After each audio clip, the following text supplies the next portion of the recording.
How y'all doing?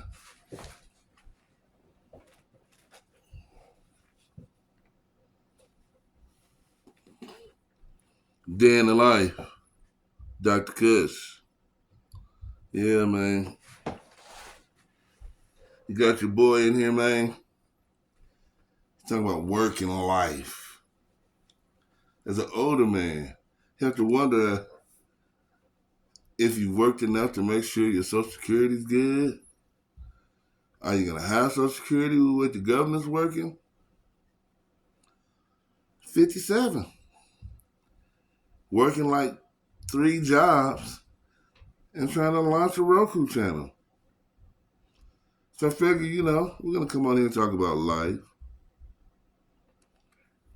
the different jobs I do, and the launching of the Roku channel, Blunt TV. And they're gonna go on a journey with me, just going through. This is like mental health for me because I'm my only kid, so I don't have many people to talk to. So I guess I look at it as you guys are the ones I should talk to.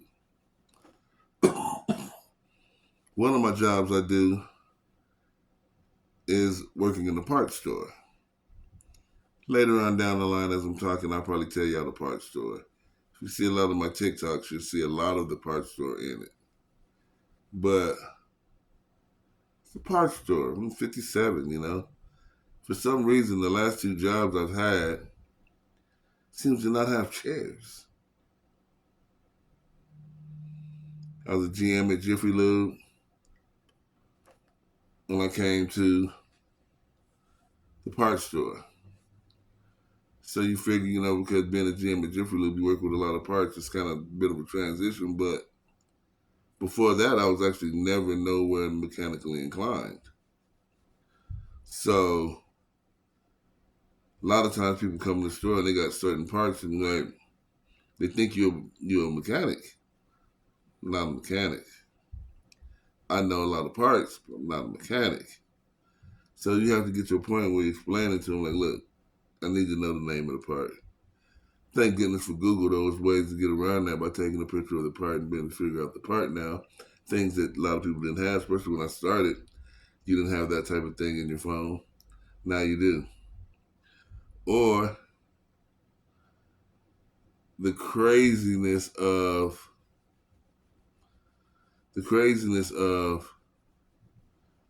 all of the immigrants. So you have a lot of people that speak a lot of different languages. And for some reason, I think they think we're supposed to know all their languages. Dude, really? If I was in Mexico or in Europe or Germany or something, I wouldn't be expecting y'all just to know English. Not at all. I'd have my translator. I'd be ready to go. I'm ready to talk to y'all. But a lot of people get angry when you ask them if they have a translator. And then they wonder why, like, if you don't want everybody talking into your phone because now you're putting their germs on your phone. That's how you pass sicknesses.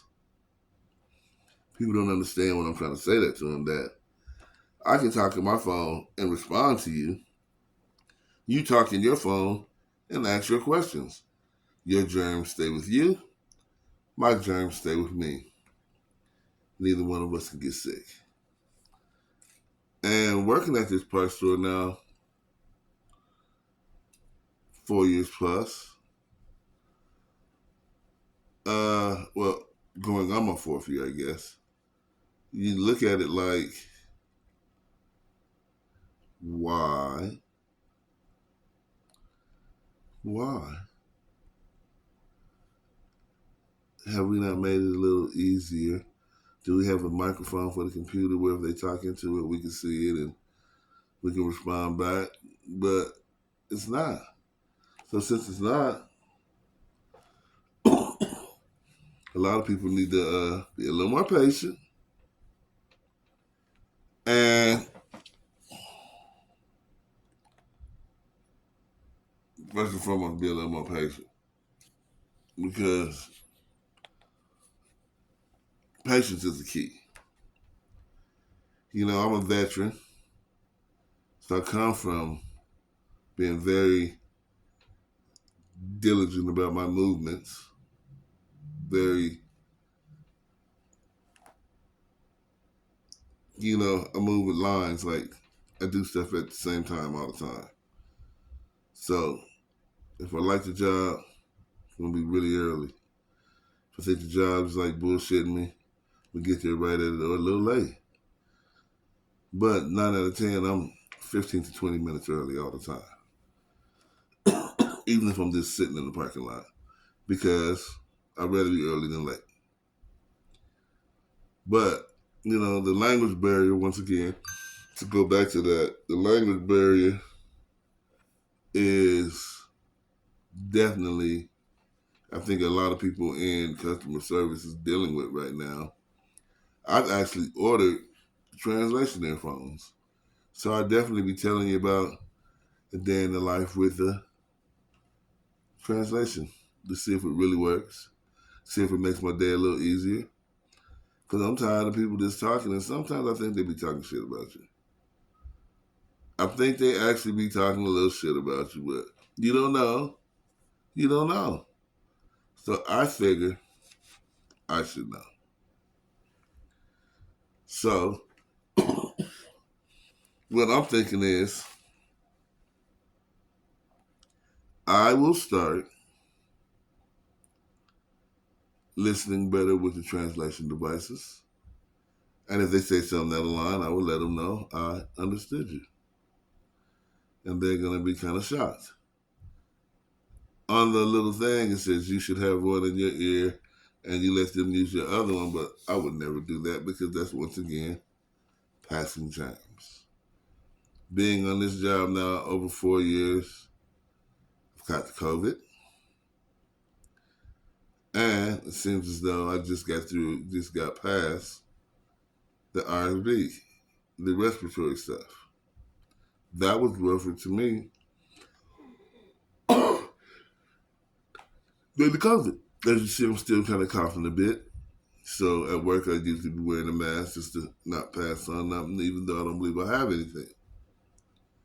And the thought of that is much crazier because if you look at it, you're already from one side of the desk to the other. So that means you're very close to their breathing and them know your breathing. When I first started there, they had plastic in front of us because I started working during the COVID. I didn't allow myself to stay unemployed. I got back to work, even though the COVID and going into customer service. Very nervous. Definitely very nervous. New word. Trust me, you won't find it in the dictionary. Nervous. But in the big picture, that's all I've done all my life is customer service. Very comfortable with it, but it was more like in a call center. And being in the call center makes it a lot easier. You're over the phone, however you got to fix what you got to fix, you move on. Now in the parts store, you got people looking at you, it's their cars. They want to get their cars back running. Some people's upset trying to get their cars back running. I get it. I want my car running too. And I'll be working on my car a lot too, so trust me, I have a lot of people who come through, and I have a couple cars. Blessed to be working at a parts store. If I need a part, then I can always get a part and get it pretty quick. So if I have to order it, I can order it, have it there when I get paid so I can pay for it. Like, it's a wonderful thing. And learning a lot more about cars, so when you hear certain things going on with cars, you kind of know, okay, that sounds like your wheels. Okay, that sounds like whoopty woo. Okay, that sounds like you need oil. Well, that sounds like your fuel pump's going out. You can kind of hear the different things that they say is happening and why it's happening. You learn that from hearing all the different people come in and tell you what's going on with the car. I get it. Cars are very important, I understand. And going to an auto store, you kind of want to feel like I think that person knows something about parts, but I actually do, but I didn't work in a whole mechanic shop. I ran an oil change facility that did a few extras. So over the years, I've had to learn certain stuff. Yeah, I've learned a lot more now than compared when I started, for sure. But it was like, whoa. It was a culture shock. It was like, what the hell? What the hell? You know? You have to learn where all the parts are in the store, how the parts work. So when you got a customer there or you got a line of people, you can move them out like that because you're getting to the part, bringing the part, getting them out the door. When you walking around, trying to find parts, whew, your line ain't doing nothing but getting bigger. Some people get frustrated and they just want to leave. So I figure, learn to do your job efficient and fast. Make sure you take the classes because you get a lot of classes in there because it gives you valuable information to be able to do your job efficiently. And if you ever decide to work in the parts department, look at some of my stuff. I can help you out. I can give you an idea of how your store runs now. You know, most areas of stores, you got your hubs on your front row. The next two rows in our stores, and I'm talking about the back, is brakes and rotors and all of the brake components. Then we have engine management, your spark plugs, your spark plug wires, your sensors, all your sensors, all the stuff, the oxygen sensors, all that type of stuff that's going to stop you from moving up. And then you have suspension. You have all your suspension stuff, your tie rods, your ball joints, all that cool stuff. Then our next aisle is your hood shocks and your serpentine belts and your water pumps. Then alternators. Then alternators. What am I missing? You start going back from that, and it becomes the control arms because they're kind of big. Your window regulators, your radiators, like. And once you learn where all that's at, then you have to learn where all the stuff is in the front of the house. In front of the house, you have all the stuff that people like to buy and get quick. So, it makes it to where, knowing what that is, or if somebody comes in and looking for something, you can guide them to that part like that. Like that. And for me, I'm also a singer and a rapper. So sometimes you might catch me in a process in life where I'm decompressing and I'm making a song or doing a cover.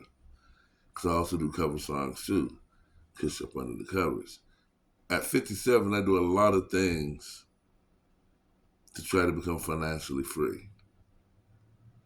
So I decided to start coming on here as often as I can, but if I can do one a day, that would be awesome.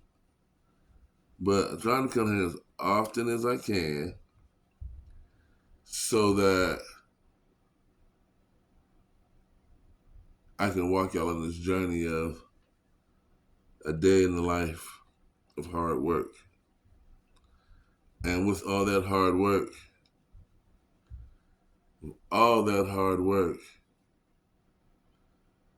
you'll see the progress and the launching of a new television station. And if I can get my subscribers to where I need them to be, maybe I can become financially free and actually work just for me. But right now, I have to do all these jobs.